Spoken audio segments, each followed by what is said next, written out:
Welcome back to Squawk Box. Entrepreneur, scientist, and noted futurist Dr. Peter Diamandis is here. He joins us now as co-host for the next couple hours, looking at the state of American innovation, the clash between what he calls linear thinking and exponential worlds. He joins us now along with XPRIZE's current CEO, Shingles, is here, and Anousheh Ansari, CEO of Prodea Systems. Now, she was the first female private space explorer traveling to the International Space Station. So we're going to have to hear about, I just want to hear about that whole experience and what you're working on now. But nonetheless, let me just ask you an XPRIZE question, which is when you just think about what you guys are doing now, and you've teamed up with lots of different companies, a lot of people who work at companies that watch this show, is it better to do this as a foundation, or why aren't some of these companies doing this themselves in terms of funding a lot of this type of research ultimately, or I mean, it's being funded by others, but in terms of incentivizing it? Well, Andrew, I'm pleased to have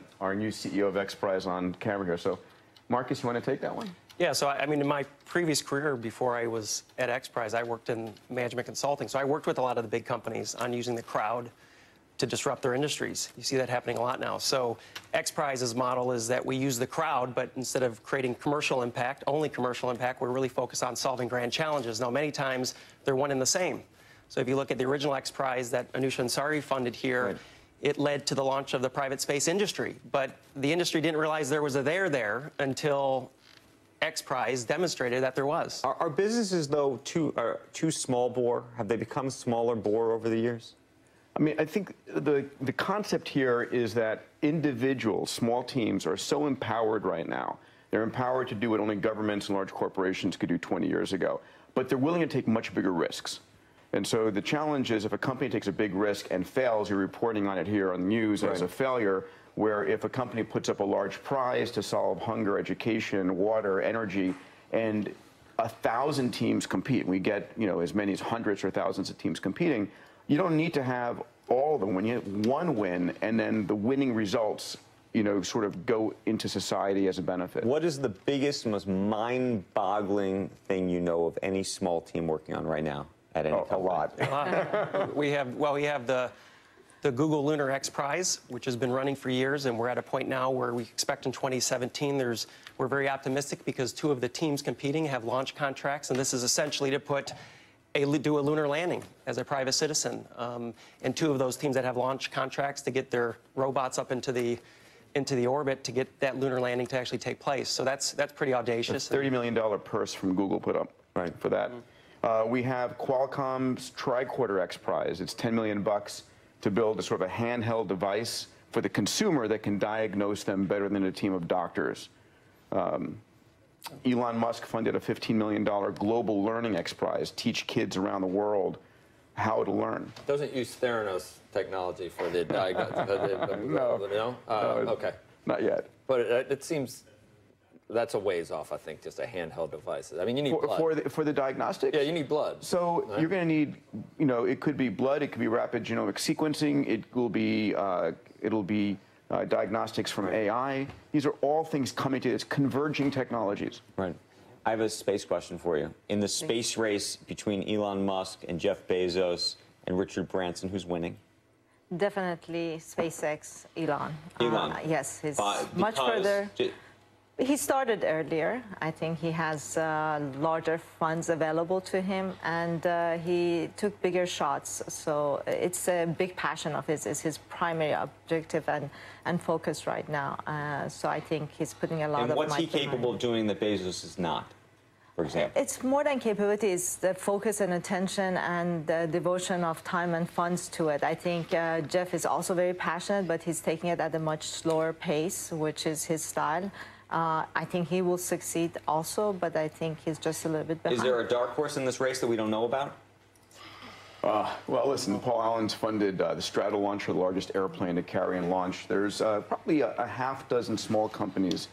But in terms of companies that have got the capital to actually deploy hundreds of millions or billions, it's come down to a set of individuals who were passionate about space in the early 60s and then gave up on NASA getting us there. Right. You know, we talk about driverless cars, but there's been some reports out that Larry Page and others are now funding flying cars. Yep. What do you know? A lot. I can't talk about it. You can't talk about it. I bet you do know a lot, so tell us something.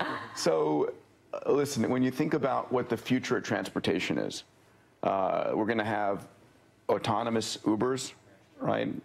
They will be coming very quickly, and the technology is next 5 years. Meaning 2 years, 3 years, 5 years, 10 years? So I think we're going to see, I mean, I've got a Model S and Model X with autopilot, which I love, and it's getting better every single day.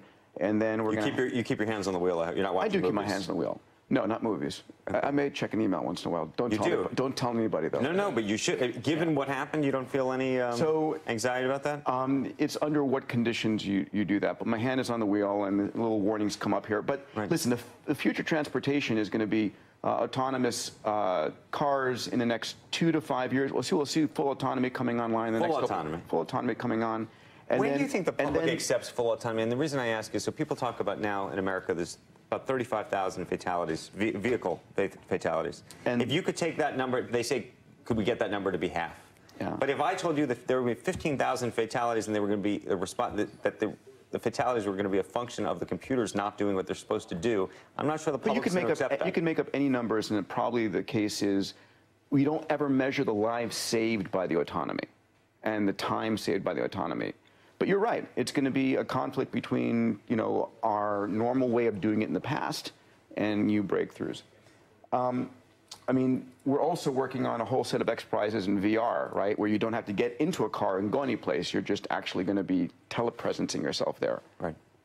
We're going to continue this conversation. We got 3 great innovators on the table, so there's going to be a terrific. So you know the continued conversation about cars. I do. Versus planes. I do. And yet, you still, every time you get on... flyer. Yeah. But this goes to the issue. I don't think that full autonomous vehicles are going to be accepted by the public until the number's down to like 500 it's been like a year. 0 for 5 years on commercial airliners. And I know. Still, it's 35,000 a year, and you're still... Yeah, I want you to work Don't fly Malaysia. Yeah. You're good. Coming up, Citi making a bullish call on commodities.